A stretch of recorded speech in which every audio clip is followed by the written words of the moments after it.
அடுத்த 5 ஆண்டுகளில் தமிழ்நாட்டின் வளர்ச்சி உலக நாடுகளுக்கு இணையாக உயரக்கூடிய நிலை வரும் என்ற நம்பிக்கையை மக்களிடத்தில் ஏற்படுத்துங்க. நாம ஆட்சிக்கு வர வேண்டியது எவ்வளவு முக்கியம்னு இவ்வளவு நேரம் சொன்னேன். நம்முடைய திட்டங்களை சொன்னேன். அதேபோல் யார் ஆட்சிக்கு வரக்கூடாது என்பதை மக்களுக்கு விளக்கி சொல்லணும்.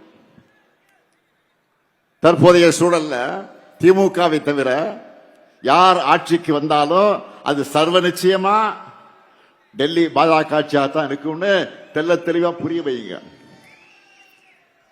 நம்ம கூட்டணியை தவிர வேற யாருக்கு வாக்களிச்சாலும் இதுவரை நாம பண்ணிக்கிட்டு வரக்கூடிய நலத்திட்டங்கள் ஸ்டாப் நின்னுடும். தமிழ்நாட்டினுடைய தொகுதி அளவை குறைச்சிருவாங்க. இதுவரை நாம் சாதிச்சு காட்டியிருக்கக்கூடிய வளர்ச்சியை பின்னோக்கி கொண்டு போயிடுவாங்க.